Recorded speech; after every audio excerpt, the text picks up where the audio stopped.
The Guttmacher Institute reported a few weeks ago that 2021 was the worst year yet for abortion rights, which, of course, means that it was the best year yet for the unborn. Over 300 pieces of pro-life legislation were introduced at the state level. With the possibility of the Supreme Court overturning Roe, it is our hope that many more pieces of state-level pro-life legislation will go into effect. One thing is for certain. Pro-life state legislators are committed to making 2022 an even better year for babies in the womb. We are so excited to have Nebraska State Senator Julie Slama, author of the Nebraska Heartbeat legislation, with us. Senator Slama, thank you so much for joining us. Thank you so much for having me. Well, we're excited to talk with you. Senator Slama, I would love to talk to you a little bit about what your Heartbeat legislation does. Can you explain that? Yes, Nebraska's Heartbeat Bill, LB 781, would ban abortions once a fetal heartbeat is detected. That's normally around 6 weeks gestation. That would ensure that Nebraska has pro-life statutes that reflect its status as a pro-life state, and that we're not conducting abortions that stop a beating heart in the state of Nebraska. That is incredible. Now, why is it important for you that Nebraska passes this legislation protecting life in the womb after a heartbeat?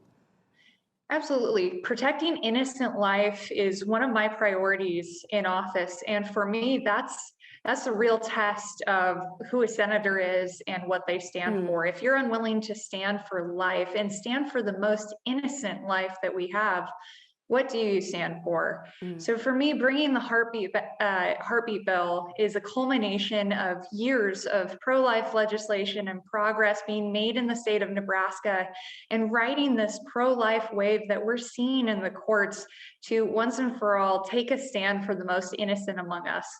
Well, Nebraska is lucky to have a senator like you in office.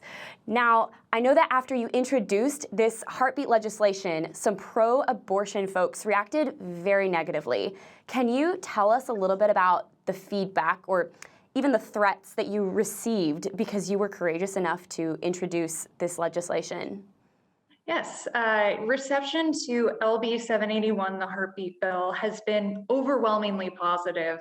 I've received hundreds, if not thousands, of messages of gratitude from Nebraskans and from people across the country grateful that we're taking this stand for life in Nebraska.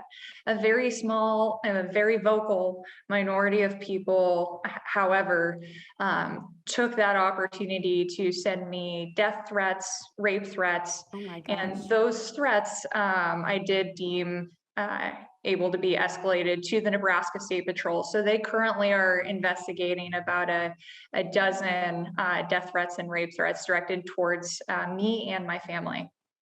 Wow, that is awful.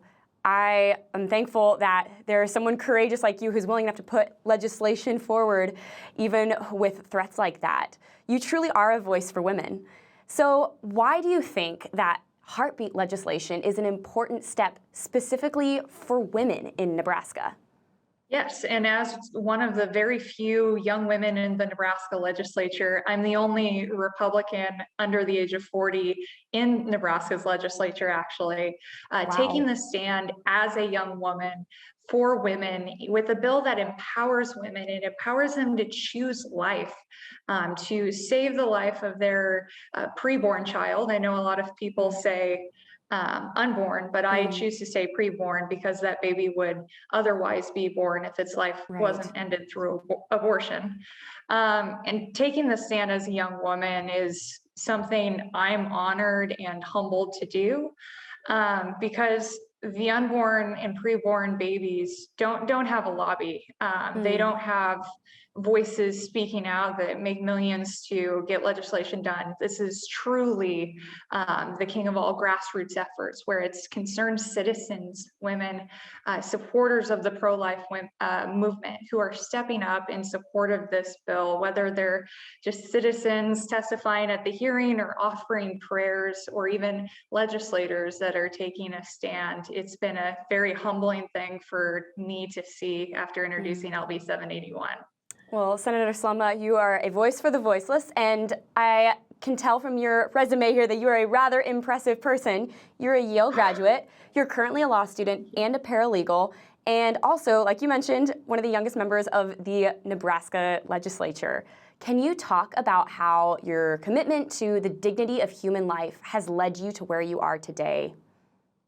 Sure. That was my commitment to the dignity of human life was one of the main reasons why I rose my hand to get involved and join the legislature at only 22 years of age. I'm actually the youngest female ever to serve in the Wow. Nebraska legislature. That's And that's amazing. not something I take lightly at all, because I'm in a unique position as a young woman who can stand strong for pro-life causes, pro-women, pro-family policies that have been brought for years. And we're in a very unique time where these policies are all of a sudden making progress and surviving through the courts.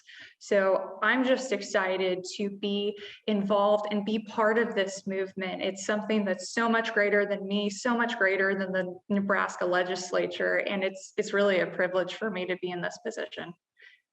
So, final question for you, Senator Slama. If our viewers would like to support state legislators like you through digital activism, what can they do?